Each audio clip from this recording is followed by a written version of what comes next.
Hey everyone, my name is David Rao and I'm the music teacher who blogs at makemomentsmatter.org. You can also find my ideas on Facebook, on Instagram, on Pinterest, on Twitter, and a variety of other places when you search for my name, David Rao, or Make Moments Matter. I'm so excited to be sharing again this week some of my lessons, things that I'm using through digital and distance learning, and to share some ideas that you might take and use as you adapt your lessons for a digital platform or distance learning or whatever it is that you're doing in your school.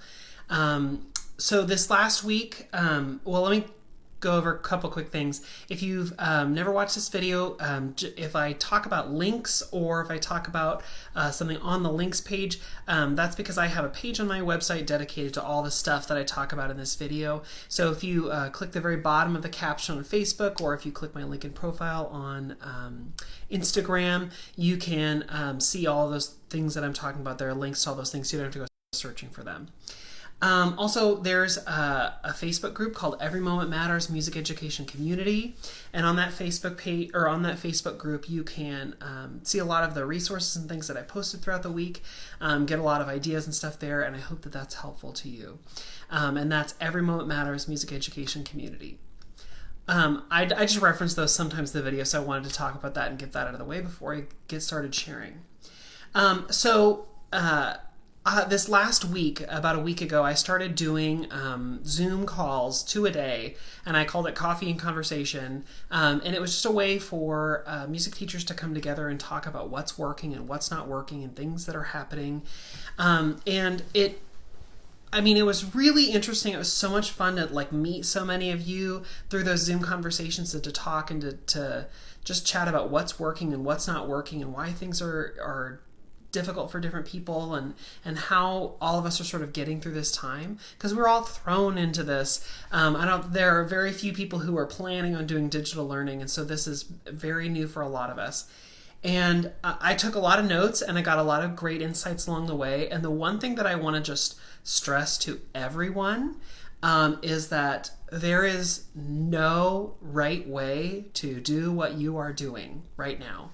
And if anyone tells you that there is a right way to do it, they are lying to you or they're trying to sell you something. Or maybe both, I don't know.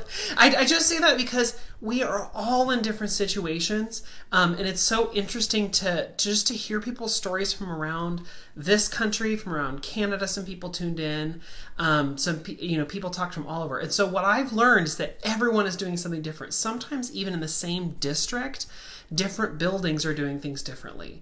So here are a couple examples. For some people, they were told you must have something that you teach and assess in every lesson. There's some people who are told they have to call all of their students, on the phone, every day, or they have to split it up with a teammate. There are some people who are told you can only do packets, only things that are sent home. Some people are told you have to have a digital and you have to have a physical packet. Some people are told only digital. There are some folks, I think this was mostly up north, who their school is partnering with the local TV station.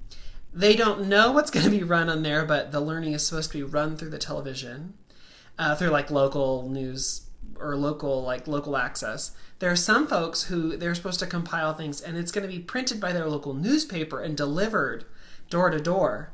Everybody is doing something different. And so if there is someone out there on the internet who says this is the way that you should do it, they're lying to you. Because we're all doing things differently, or they're probably trying to sell you something. They're probably going to say this is the way to do it, and then buy my product here or pay for this subscription or whatever here. We're all in this in different ways, and we all have different things that we're trying to do. So I just wanted to bring that up, just sort of open your eyes to what is happening around the country and around the world, but also to just hopefully so that you give yourself a little bit of grace, because none of us know exactly how to forge forward, and a lot of us are just trying some things and seeing how it works. And that's what I would say. Just try your best. Don't stress yourself out. Don't overexert, but just do your best. Do what you think is best for kids. And then, as always, reassess how you're doing things and move forward. But I just wanted to start out by saying There is no standard. We're all doing different things. So in the video tonight, I'm going to be sharing a lot of different ideas. Some of them you could use digitally, some of them you could use in packets, some you could do both, some you could do different versions of things. And so I just wanted to sort of get that out before I started sharing lessons and ideas. Okay, so a couple things that I did take from when people were sharing this week in the Zoom videos. There's a lot of people are doing using apps and things that record what they see on their screen. So if you have a favorite PowerPoint, if you have a favorite digital resource that you're like, oh, I was going to use that in the spring, I really wanted to use that, but I don't know how to use that. There are a lot of ways where you can record your screen and then share that as a video with kids. A great example would be if you want kids to go to like a website, San Francisco Kids or San Francisco Symphony Kids, or you wanted them to go to check out Minnesota Public Radio video or whatever, and you need to give them the link, but you need to show them how to get there. You can do a recording of your screen and you can sort of scroll through and show them how to get there and how to do all that stuff. It's not just a cool tutorial, because that's really what it is. In some instances, you can record what's on the screen and use it as, well, in critical thinking world, we call it a think aloud, where you can go through and explain your choices. Why are you choosing this? So like if I were going to go through and do like a screen recording of myself reading rhythms, I could say, okay, I see ta, ta, T, or ta-di, or whatever. Ta. Great. That means that I have a quarter note, and then ta-di is called eighth notes. Yes, and eighth. And you could sort of explain what's going on through your head as you're doing that. That's a cool thing you could do. There are a lot of ways you can do that. And on the video last week, I shared that since some of us are using Apple computers, some of us are using PCs, some of us are using whatever. There are a lot of different ways to do it. Last week I shared that you can do it through QuickTime, you can record through PowerPoint, you can record through VLC Player, you can record, like there are all these ways to record, and I would say find the way that is easiest on your computer, because there is not one right way for every computer. Like I can do it easily with QuickTime on my Mac at home, but I know that on my school computer, which is like as old as dirt, and a desktop, or not a desktop, PC, I can't use QuickTime as easily, so I'm using some other things. One app that kept coming up that people kept mentioning is one called Screencastify, and it's an extension that you can put onto Google Chrome, and you can use that, and it records very easily and uploads to like right to your Google Drive. It's very simple and very easy. Screencastify. And on the links page for the video tonight, I linked it to a tutorial video of how to use Screencastify. It's free, and it's something that you can quickly and easily link in to your lessons. Okay. There's another one called Screencast-O-Matic, which is also something you can do, and you can check that out. I've also heard things called like My VR Spot and Loom, and there are a whole host of different things that you could do that might work really well, might not work well for you. I would just say go through and try a couple things if that's something you want to do, if you want to pre-record and share it. I'll also just say, when you're recording videos, if it's a screen recording, if it's a video of you sitting playing your ukulele, if it's a video of you with your puppets, if it's a video of you singing or whatever, it does not need to be picture perfect. I've seen some really cool videos this week. I saw a video on like one of the Facebook music teacher groups where someone like pulled back a curtain and behind it was like another video. It was like reading Rainbow level cool. And I was like so blown away. And for about a half a second, I was like, I wonder if I could do that. And I bet I could, but I bet it would take me 8 hours. And I bet in those 8 hours, I could instead record 20 really cool videos for my kids. I am not an iMovie person. I am not good at it. I know that. And just because we're switching to digital learning doesn't mean that I now have to be an amazing iMovie person. It doesn't. I could make super cool videos that look like I'm on a sound stage and that have really cool like green screen and stuff. I'm sure I could figure out how to do that. But that is not my skill set. That is not my gift. And so instead, I am taking some sort of lo-fi videos, not as cool digitally altered videos, but I know that my students are going to like them just as well. I know that they're going to be just as engaged. You know, when I watch YouTube, when I like go and, like, I'm killing time on YouTube, I spend a lot of time watching baking videos. I particularly like Bon Appetit, which is a channel, Epicurious, Bon Appetit magazines, and also YouTube channel. I love those channels, and I love watching people bake. I feel like I know those people. Like, I watch them enough that I'm like, oh, get it, Claire, good job. Or like, oh, awesome, Chris is doing this one. Like, I know those people, right? And that's the relationship that we can connect with our students, because they're going to watch us and they're going to be like, that's Mr. Rao. Oh my gosh. Or like, I know that song because we learned it in music, so all that to say, I know it's awkward to sit in front of your phone and take a video. I am doing it right now. I've gotten a little bit more used to it, but it's awkward at first. Don't worry about it. Just have fun and do it. And take some videos. Your students will love them. They don't have to be magical picture perfect. They can just be you sitting and singing to your phone, and that's fine. And also, I would say keep your videos short. I try and keep my videos about 5 minutes or less, or 5 to 10 minutes, because I know that students are all in different situations, and for some kids, they don't have a ton of time. Maybe they only have a short video window, or a short window where they can do music, or a short window where they can just access school stuff. Or maybe, who knows? But I know that kids like short videos and that they will replay them 100,000 times.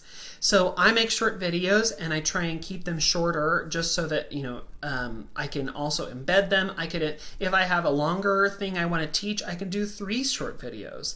The really cool thing about that is that then I only have to do it right 5 times for 5 minutes. Like, if I mess up, then it's not like I'm 30 minutes into a video and then I mess up and have to redo all those minutes or edit out whatever. If it's only 5 minutes, it's very simple and easy, and it means I don't have to edit as much or do any of that sort of stuff. So I sort of keep those videos short, and it's just me singing or me reading or me doing whatever, but it's not magical like reading Rainbow. I need a producer to do that, and I just don't have one. So, but if you are gifted with iMovie and want to do that, I say go for it. But I just am realizing I'm not that person. I'm not going to spend the 12 hours to try and figure out the green screen, because there are a lot of other things I could do. Okay. The other thing I'll say is that even though I'm not trying to make these videos like picture perfect amazing, I am dressing up like I wear teacher clothes and I'm showering and stuff, because I know that if I do the video well enough, I could use it again for a substitute teacher lesson, if we have to do more digital learning in the future, for a snow day or whatever else. I want to make sure the video is good enough that if I wanted to reuse it, I could. It doesn't have to be magical stage quality, but I want it to look sort of nice, so that then if I want to pull that resource, I'm able to do that. Okay, those are my quick thoughts about video creation. And one more thing I'll say is that it's going to be the most powerful video for your students if it is you doing it. There are a lot of really cool videos out there with really amazing teachers who are so super talented, but I just know that my students are going to react the most because I know them personally. And so even though it'd be really easy to only share videos of other people, and I'm not going to say don't share videos of other people or other situations. I'm going to show you some videos tonight that you could reuse.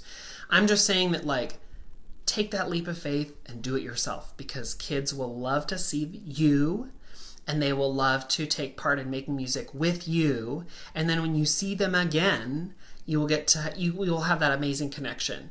If all you've ever shown is the video of whoever else, music teacher or yoga teacher or whatever, then they'll make that connection with that person. And you want to, even in this moment of distance and not being together, you want to try and build community and build relationships. So take that leap of faith. Just try it. I promise you, it will maybe be awkward recording it, but it's going to be fine. Your kids are going to love it. They're 7. Okay, so that said, I want to share tonight some resources and things that you can use, and some things that you can adapt. Some of these things are going to be great for digital learning. Some of them are going to be fun for packets. Some of them are going to be fun for maybe a mixture of those things, but I wanted to try and get through a bunch of different lessons and ideas to share with you just so you can have options. Okay, so I'm going to actually move things around in my room. It's going to be a little messy for a second because I want to make sure that you can see my computer screen. This never works well, but I always have to try and do it. So here we go. We're going to take a quick tour of David's home office. Oh, look at all these things. Okay. Oh, also, if you're like, oh, I should buy a ring light. You don't have to buy a ring light. I have one of those, like, it's just like 3 lights behind me. It's just one of those lamps. You know what? This is all I ever use for these Monday videos, and it works just fine for lighting. You don't have to be fancy. You don't have to buy anything crazy. I would say buy a tripod if you want, and maybe buy a little microphone for your phone. But you don't have to go crazy or break the bank. Okay. Let me try and move these. All right, so let me show you what's on my computer. So a couple things I am using. When I'm talking about screen recording, one of the things that I'm screen recording are these vocal explorations, because these are really fun for kids. So these are things that I would be using in my classroom anyway. I'd be using these in my classroom anyway, and these are things that I want kids to explore, especially kinder and first. So I would screen record and I would say, hippity hop along with the Easter Bunny. And then I would do an example. Woo, woo, woo, woo. And I would say, oh my goodness, that was so much fun. Can you try with me? Here we go. Woo, woo, woo. Oh my goodness, that was amazing. Sorry, I'll get all this stuff out of the way. Okay, let's see who's next. Roll the Easter egg toward the basket. Oh, here's this little bunny. Oh, it's so happy. Ooh. How exciting. Let's try that again. Ooh. Okay, and then this is like my favorite thing to do with kids. Okay, it says leap up and over the chocolate bunny. All right, see how he goes. Okay, I'm gonna make this sound and you get to decide if I did it right, because you just saw several different examples. So let's see if I do it right.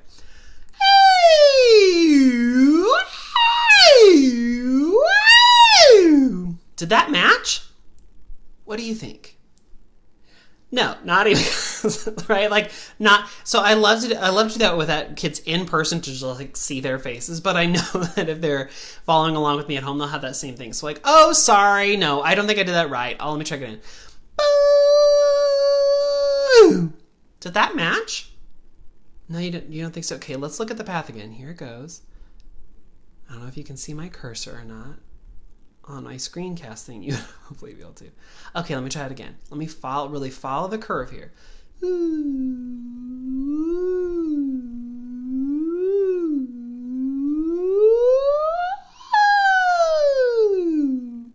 Oh my goodness, I think I finally got it right. Try that with me this time.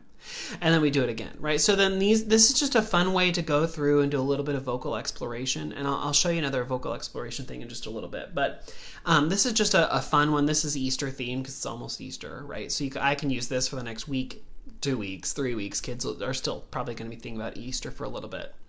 So, but this is just an easy vocal exploration. I already had this. This is something I would do in person if I had them in person, but since I don't, I'm going to use it and do a screencast, do a screen recording, and this is something I would easily record and put up for kids to see. Okay, a couple other resources I wanted to show you. Oh, here's the links page. If you're on my blog, makemomentsmatter.org, you click on the little video up here. It says Live Video Archive, and then Musical Mondays last year and Musical Mondays this year. And then here are the links. So for today's video here, it's week 14, and it has all the links and things that I've started talking about. So those vocal explorations, those will be linked in here in case you wanted to get those and use those yourself. Okay, so a couple really cool things that I found or have been recommended to me or somebody told me about on Zoom I really wanted to show. This one is called thisworldmusic.com. And so it is so super duper cool. And so like it's talking about, let's see if I can pronounce it right, Gahu. The Gahu is, let's see, a recreational style of music of the Ewe people of Ghana, Togo, and Benin that is popular around the world. I can't read from back here. Sorry, my eyes are not great. Okay, so then it talks about some of the instruments that you might see them play, and it's got them here. They've got numbers next to them, so you can sort of compare down here. So like Gankogwe.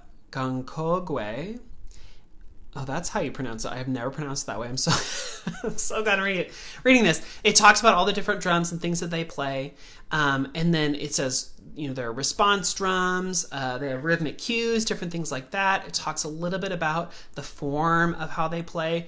The coolest thing, so there's a video here of some people playing. My favorite thing, though, is right here. And so it looks like a mixer board, and what kids get to do is they get to play, and they get to mess with it. Okay, so maybe they want to shut off all the parts except for one. If I were going to do this with kids, I could say, oh, this one's the boba. Let's find what that looks like. Let's see. Boba says 3. Oh, it's this drum right here. Oh, cool. Okay, I'm going to go back and play. If I were doing like a screen recording and wanted to do a think aloud, I might do something like that. So you really can isolate the different sounds. This sound clip goes on for 4.5 minutes. So you can play with the volumes.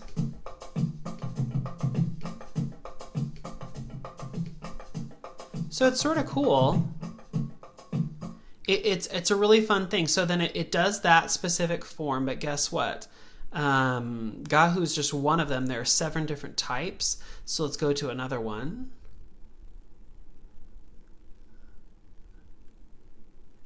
This is the Panlogo, and there's no picture there, but it does have different instruments. So guess what? Different sounds.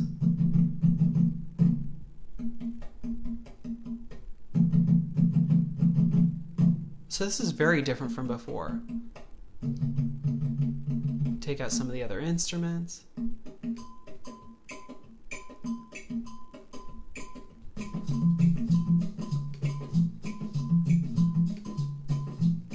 You could have the kids be like, where's that clinking sound coming from? Hold on. Nope. Nope. Nope. Nope. Nope. Nope. There it was. So this is just fun, and this is exciting because it's world music, and this is at thisworldmusic.com. And if you go to resources, I think it's under interactive audio. But you can just give kids the main link. It's just so much fun. I would do a screen recording of this to show kids how I play around with it, and then I would let them go and try it.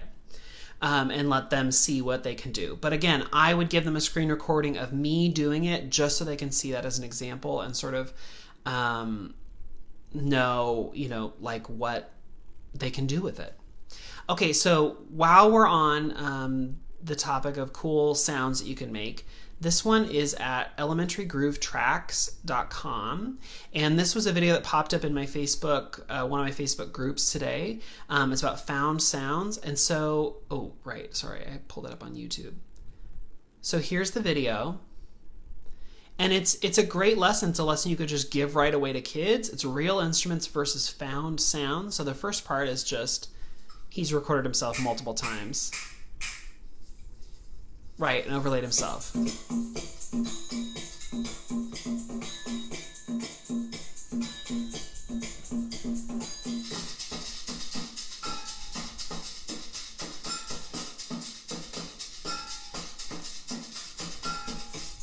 Okay, so this is just, so real instruments on the left, found instruments on the right. And then a little later on, he goes through, let's see, and he talks about how you can use different things around your house to make a sound. Let me go back and find a great explanation. Reverberate through. Let's take a look at some things that we can use as drums. This plastic Tupperware tub can be used as a drum by holding the side and tapping your hand on the top. Take a listen. This is one idea of a found sound instrument. Let's take a look at what else we can find. Using a small can and a pencil, you can tap the top, especially if it's made of plastic, and use that as a drum. Take a listen. So things that you can try, and then it gives each one a little ostinato pattern to play, and then shows how they go together. So let me go just zoom towards the end. This total is 15 minutes, and let me just show you the end part. Let's put it all together. All right, I'll conduct you, and I'll tell you when it's your part's turn to play. Let's get started.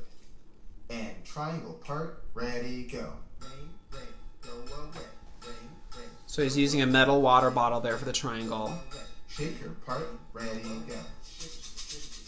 A plastic water bottle with rice inside. Rhythm stick part, ready, go. Drop. Pencils. Drip, drip, drop, drop, drop, drip, drip, drop, drop, drop, drip, drip. Drum part, ready, go. That's a plastic tub. Fall, lean down. Rain is fall, lean down. Rain is fall, lean down. Rain is fall, ready, down. Shh. Rain. I think it's just a bag with jingling objects in it, like a plastic bag. Everybody ready, go. So your kids could absolutely play along with this. But the cool thing is that it goes through, it shows real instruments, it shows the comparison of what you can do to substitute out. Kids can make their own and then they could play along. But super, super cool video.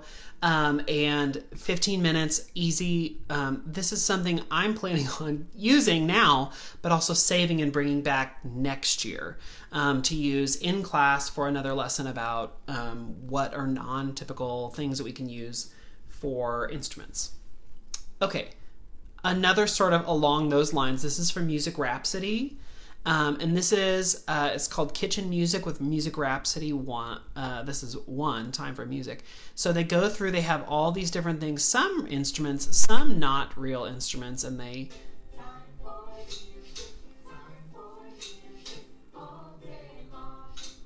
So they've got a little song.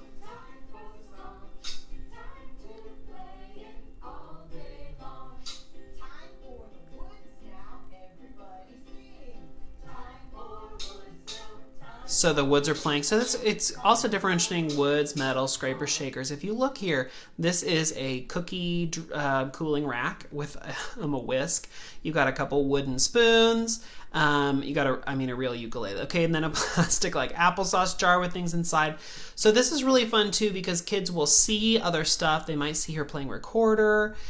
Super great resources here about going to your own kitchen and finding things that you can play, things that you can try together. I'm going to come back to that kitchen idea in just a second. A couple other resources, the ones I've got since I got my computer turned around so you can see them. So this is my new website called digitalmusiclessons.weebly.com.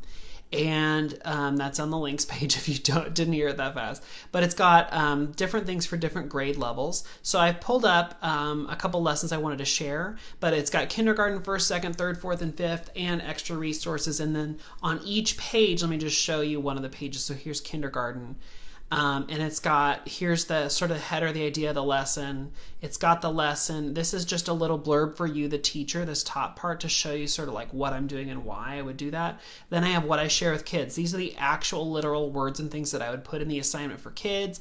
This one is about a video, which is so much fun, and it's a movement video for kids to do and can sing along if they want. But this is just a quick, super easy lesson. Oh, look, here's another lesson you can use. And then down there, oh, there's another lesson you can use down here. These are all just things that you can pull and use yourself and put on your very own teacher website. Please don't send kids to this website. I've had a couple kids who have shown up. I think a music teacher out there was like, here, go to this website and try it out. Which is cool, except that I've had a couple kids trying to like, how do I submit this for the points for my assignment? I'm like, I am not your music teacher. I'm not sure. Not sure. Anyway, I want to highlight a couple. So I'm using this time to talk about different world cultures, help kids get a little bit more exposure. So Inuit throat singing is really fun and unique, especially to North America. I mean, it's a unique tradition on its own, but how cool for North America. So what I share with kids is a little bit about the Inuit people, a little bit about where they live. And so I put this map up here. I have a picture. I've got a little bit of a blurb, and then there's this video from the Smithsonian Folkways, and it shows kids, it explains what throat singing is. actual people who do throat singing talk about it. It's also a way to sing our babies to sleep. Some women have lullabies. Really unique, interesting thing they do, and then they do an actual example of it. Let me find an example here. Super unique sound.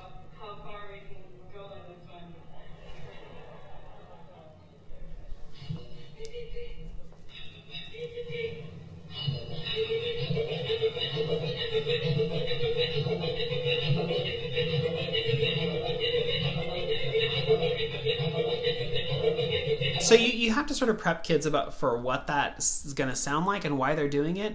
And so you can even say, like, this is, for some people, this is like a game, like one of the things they do to see who can go the longest.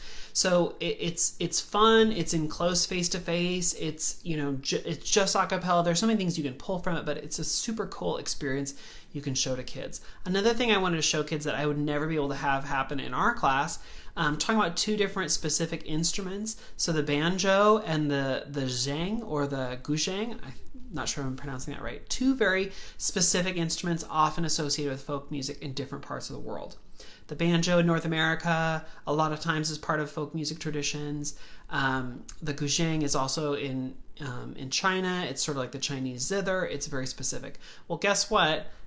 Two ladies from Nashville, two artists, put the two together and have this really unique sound, and they tour, and so I'm going to play this for students.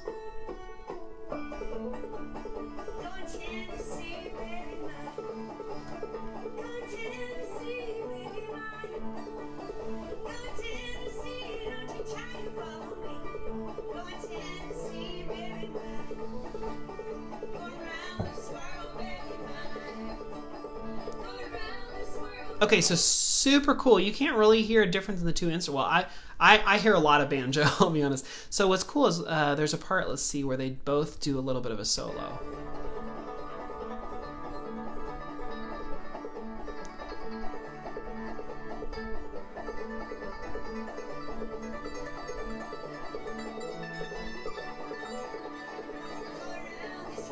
My favorite part.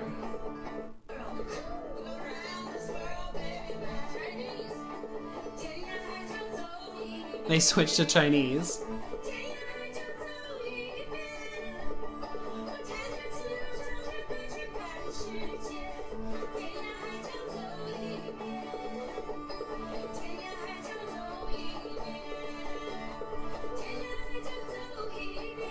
So super, super cool. And then this group does a lot of other things. They have their whole website. You can listen to a lot more, but this was from like a local PBS station that I linked on so that kids can see a cool example of that. Okay, going back, a couple more things. I'll go back to the kitchen in just a second. I'm not sure if I shared about the cup game last week or not, but if you've taught the cup game, you want to do more with the cup game, this is on the 3rd grade, and this is on that website, digitalmusiclessons.weebly.com. And that's the tutorial or the example website. This has different cup game things you can do. So there's sort of the basic. This is all from Kaboom Percussion. Hey guys, welcome to our first cup tutorial video. So they go through, they show you how to do it really slow. So they do that very slow. There's a different cup tutorial for a different cup thing you can do. Hey guys, Josh and Kat here. Let's see if I can speed them up to show. Hey guys, Josh and Kat. Nope, that's learning the funk groove.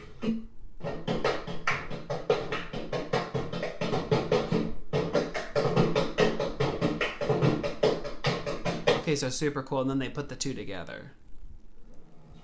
I think kids will just think it's fun to see this.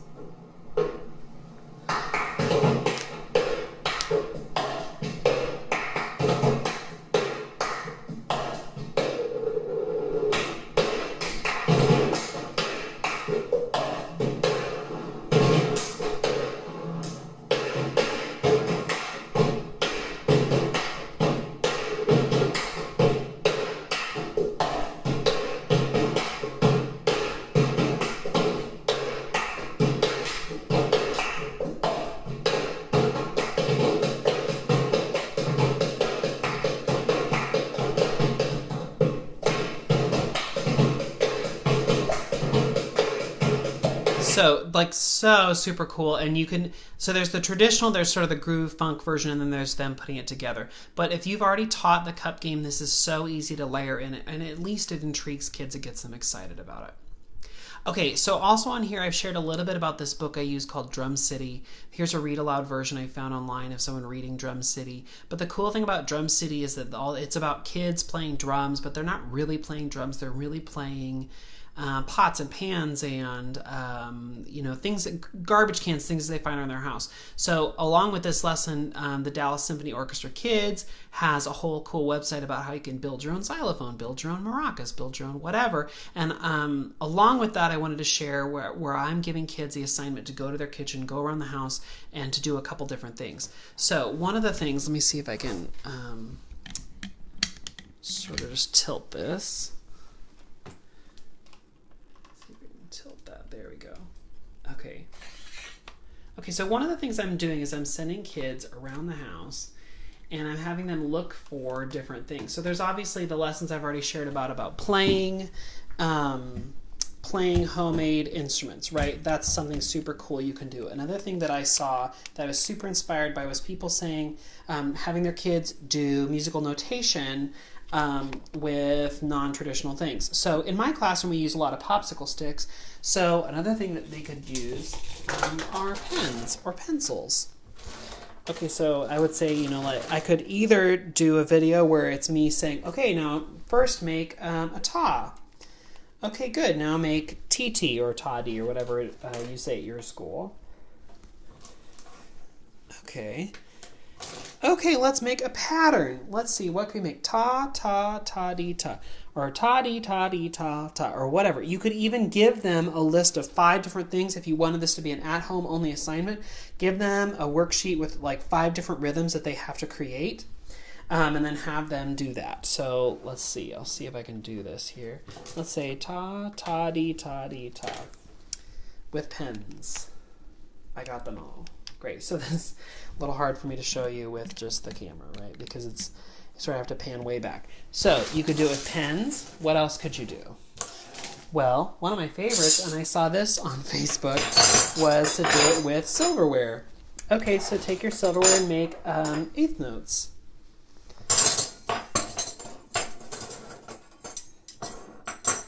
Great, so you're not beating them together to make a rhythmic sound, but you are using them in a non-traditional way to make a rhythm. This is super fun. And like I said, you could either do a video where you are dictating to them, telling them what to make and giving them a little time, or you could give them like a worksheet with the different rhythms that they have to create, and you could let them just go for it.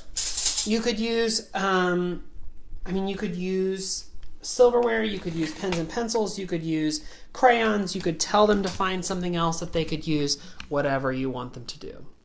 Okay, let me see if I can flip this back around. There. And where's it on Instagram? There we go. Okay, I'm going to move this back around and then I have a few more lesson ideas. So along with that, we're talking about finding rhythmic things. A lot of times I talk to kids about finding foods or finding words around the house, something that matches rhythms. So like, let me finish moving these phones around and then I'll be able to focus. Sorry. It's always a mess trying to turn these around, but there we go.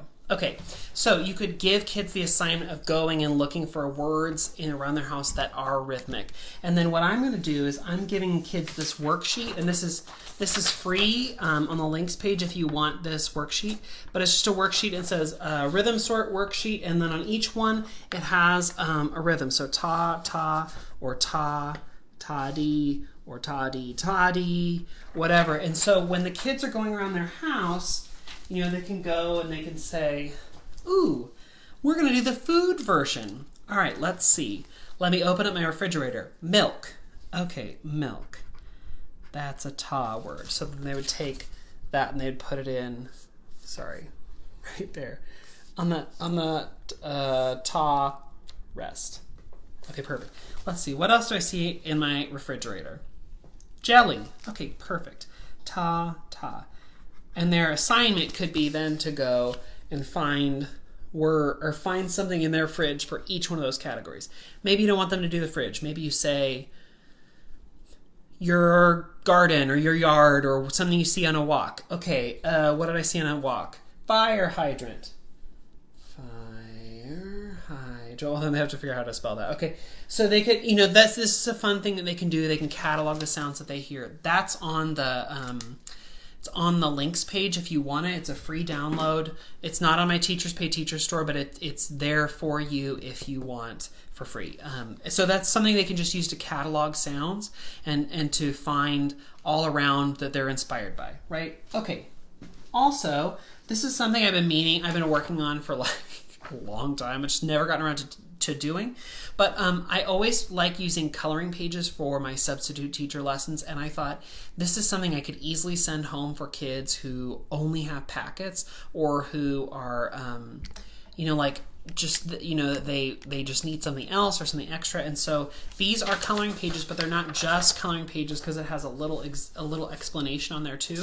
So this one says electric guitar. I'm an electric guitar. You can strum or pick my strings to make a sound. Electric means I have to be plugged in to make a sound that you'll be able to hear well. Okay, cool. Let's see what else is in here. Trumpet. Trumpet. I'm the brass instrument with the highest sound, and I've been around for about 3,500 years. In various forms.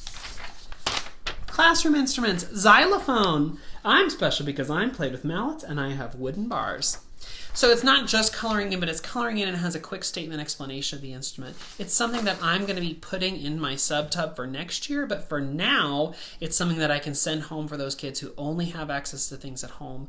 And it gives my younger kids, K1 and 2, something fun for them to do, something their parents can say, go color for a while, or do that while you're watching a YouTube video or whatever. But it also has a little bit of an explanation, so it's not just coloring, it's Coloring Plus. And that's something I just uploaded to my Teachers Pay Teachers store, which actually there's a big sale on Teachers Pay Teachers right now. So you can get everything 20% off if you want. Okay, let's see. Ooh, good, I have 15 minutes. So I wanted to show you just a couple more things in case you're thinking about videoing yourself and don't know what exactly to video. So I shared earlier about vocal exploration, and this week I was able to go into my school and get my puppets and other resources, but puppets are what's most exciting. So I have my puppets here, and maybe you remember from earlier in the year when I said that I found this idea online of getting a rack for, it's like a rack for, I don't know, sewing. I don't sew, I wish I did. If you sew and you have like the thread or whatever, it goes on these little spindles. Anyway, mine turned into a little like stadium seating rack for my finger puppets. Okay, so I'm taking those finger puppets and I'm using them as an example for kids so we can do a little bit of vocal exploration. And so I would say, oh my goodness, friends, I have my friend, the robin. I'm seeing a lot of robins these days because it's spring. Robins love to come out. Yes, yeah, I know you do. And this robin, watch this. We're going to see how she flies.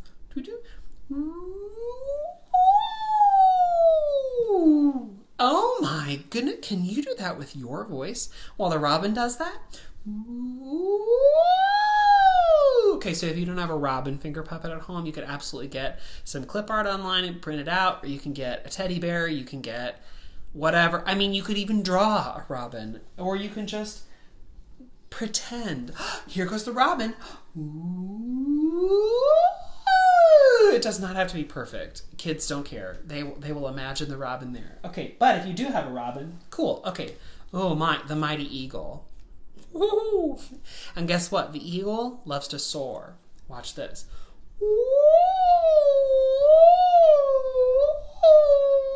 Uh-oh, the eagle has spotted something that the eagle wants to swoop down and try and catch. And there she is. She's back again way up high. That's amazing. Let's see. Oh, my favorite. It's not quite time for these friends yet, but guess who it is? It's a lightning bug. Now watch this.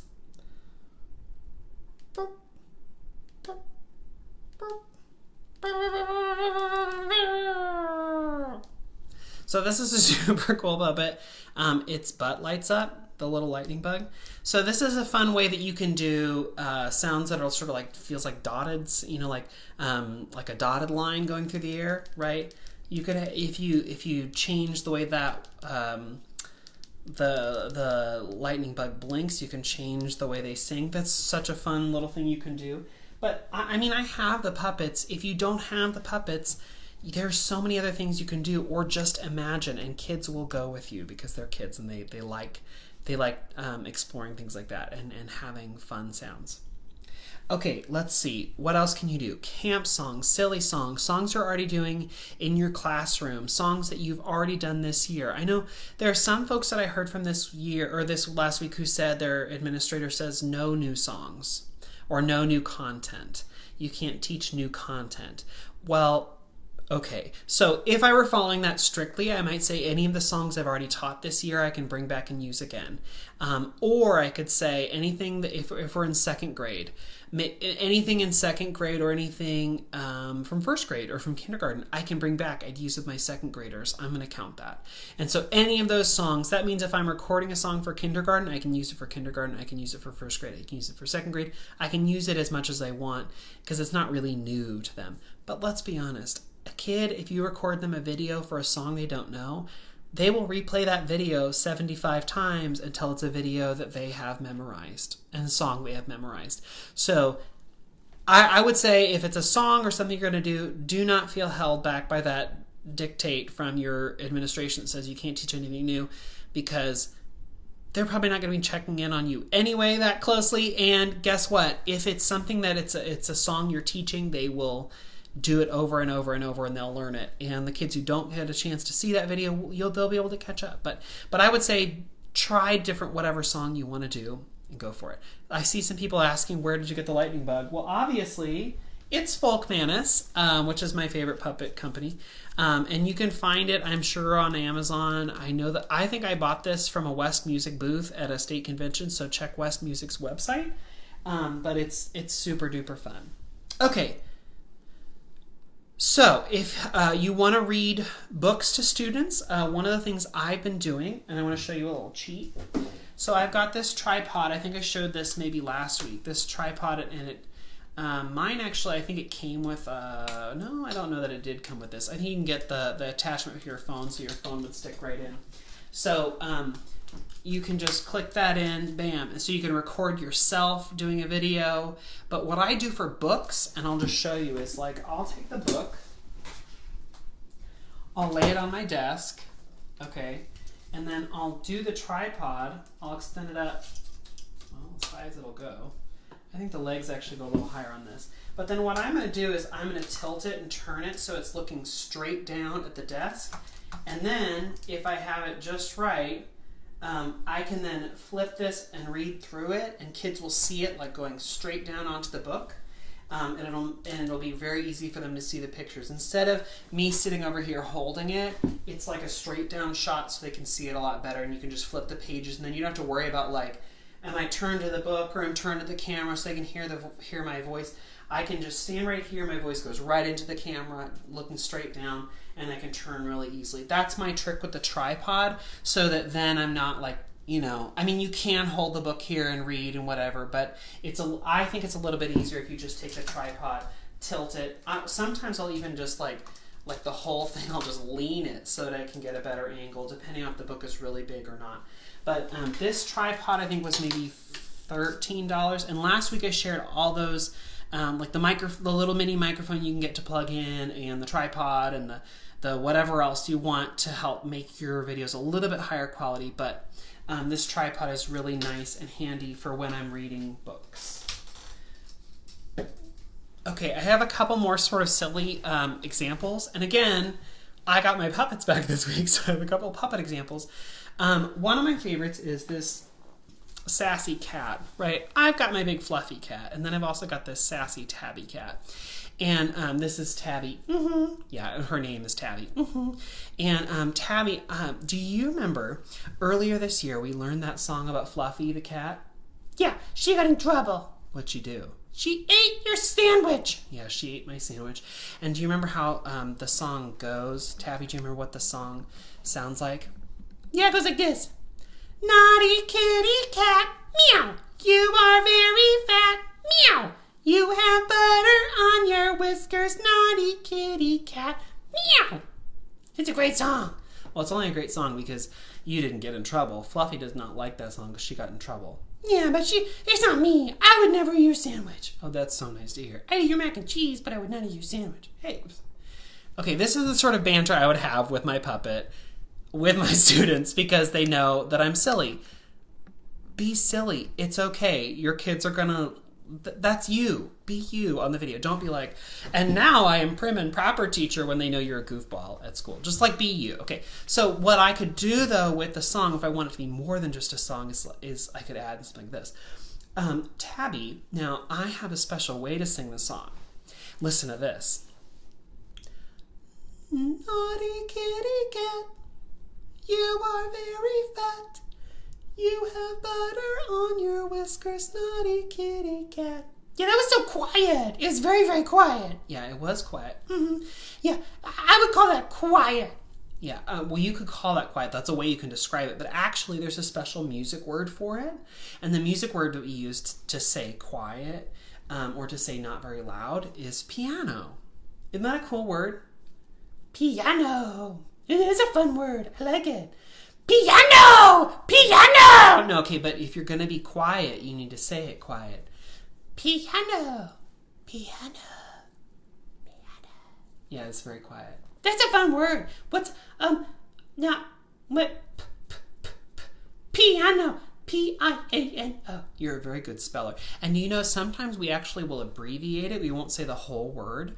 We'll just say just the first letter. So if you ever like walk into the music room and you see on the board just the letter P, this fancy letter P, that means piano. Piano. What's the opposite of piano? Because piano means quiet, but I want to see what the opposite is. Oh, well, the opposite of piano is forte. Forte. Oh, but you said that very quiet. Forte! Forte! Yeah, forte, it means loud. And if we're abbreviating that, guess what you do? Forte! Yeah, forte means loud. Oh, Mr. Rao! Yeah. Can we sing Naughty Kitty Cat, but can we do it forte? Yeah, let's try it. Naughty kitty cat, meow! You are very fat, meow! You have butter on your whiskers, naughty kitty cat, meow! I love that! So guess what? You could do that, have the back and forth, a song they already know. You could do a quick lesson on forte and piano. It could be less than 5 minutes. It'd be silly, it'd be fun. Your kids would watch it 27 times and probably giggle every time. Another one that I've done, and oh my gosh, you remember that I bought this mountain dulcimer earlier in the year, and I've been trying to get really good at it. And I'm better. One of the songs we were going to do for my first grade concert, which was supposed to be a couple weeks ago, was this song. Wake up, you sleepyheads, and go and find the cattle. Wake up, you sleepyheads, and go and find the cows. And then there's a part that goes, the cows are lost, the sun is warm, I think I'll wait till they come home. I'm getting better at this, but not great yet. Now I'll go to sleep. Just a fun little song. Of course, I have a cow puppet, so I taught it with a cow. Yeah, and we learned that cow and cattle, the different things. Mm-hmm. Yes. And so my first graders would be well versed with this song. So what I might do is I might do a quick recap video, a 5-minute or less video where I just like, hey, first grade, remember this song? Let's sing it together. And what we did for the concert, because it was a zoo concert, was we took out, once we had the whole idea, wake up, you sleepyheads, and go and find the cattle. Wake up, you sleepyheads, and go and find the cows. We didn't change it. We made it a zoo song. Wake up, you sleepyheads, and go and find the lions. Wake up, you sleepyheads, and go and find the lions. Or go and find the cheetahs. Or go and find the elephants. Right? So we changed it because it was a song for the zoo. So if I wanted to, I could do a 5-minute video or less just with the song recap. And then... But Mr. Rao, I could do a new video, a different video about this song, but different. Mr. Rao, well, this song is silly. Why do you say it's silly? Because none of the kids in our school at Woodstock have cattle. Why would they go look for cattle? We live in the city. Oh, that is sort of silly, I guess. Okay, but the song was about people who lived on the farm. So it wouldn't be silly to go look for cows if you lived on the farm. No. But if you're around the house, you probably wouldn't go find the cattle. But when they were growing up at the farm, that was like a chore that they might do. They might go milk the cows or feed the sheep or do something else. And if the cows got out, they had to go look for them. Can you think of a chore that maybe you would do in a house? Wash the dishes. Oh, I have an idea. Let me try and see if I can make this about something we would do in our house. Wake up, you sleepy heads, and go and wash the dishes. Wake up, you sleepy heads, and go and wash the dishes. And then go, the dishes are dirty. The sun is warm. I think I'll wait and take a nap. I couldn't find my actual pick for the dulcimer. I don't know. It's somewhere in my classroom. Anyway, so you could take it and change it, and you could say, take the idea, share with kids the idea of we're going to take this song and make about chores around our house or things we do around our house, and I want you to come up with some different verses of things that you could do. Wake up, you sleepy heads, and go pick up your Legos. Wake up, you sleepy heads, and go pick up your Legos. Or go and wash the minivan. Wake up, you... What else could you do around your house? And you could give kids that assignment of go and take that idea and change it and do it in your own house. So those are both songs that we already learned for those administrators who were like, no new songs. But I've still changed them and added in a thing about dynamics or added in a thing where we're creating new verses where it's not the exact same thing. It's just a little bit different. But it's different enough and exciting enough that kids are going to want to keep doing it. Okay. So a quick recap. In this video, I showed you a lot of different resources you can use. I'm cataloging a ton of those lesson ideas on digitalmusiclessons.weebly.com.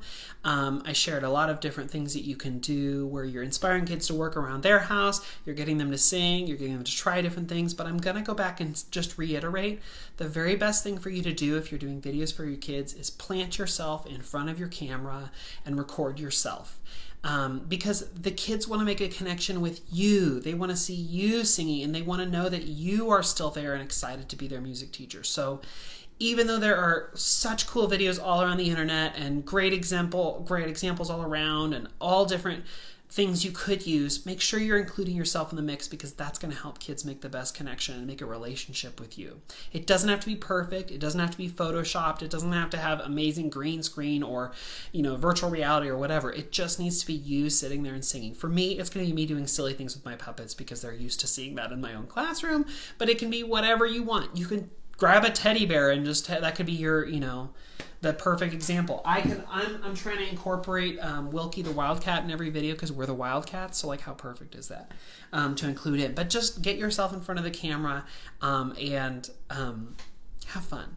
And also say that if you, again, I said this several times already in this video, but I really mean it. If someone says to you, this is the way you should be doing it, they're lying to you or they're trying to sell you something because everyone is doing something different. We're all just trying to make it work under very extreme, difficult circumstances. So give yourself some grace.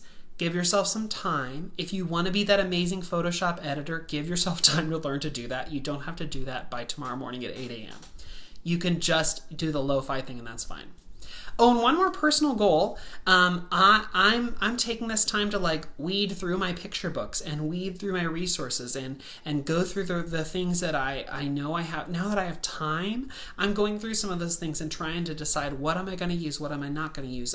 I brought all my picture books home, which is a lot of picture books, and I'm going through them this week. So that's one of my goals. Think about taking this time to all those digital resources you bought from Teachers Pay Teachers, organize them up. Or, I never downloaded that cool thing that I had and now I'm going to use. Take this time to organize, to get stuff pulled together. And for me, that makes me feel a little bit more put together if I know where stuff is and I can find it. Okay, I hope this was helpful. I hope this was encouraging. If you have questions, please shoot me an email at makemomentsmatter@gmail.com or ask questions on the video. I'll always try and go back and answer those. Thanks so much for spending your Monday night with me, and I'll see you next Monday. Thanks, everyone. Have a great night.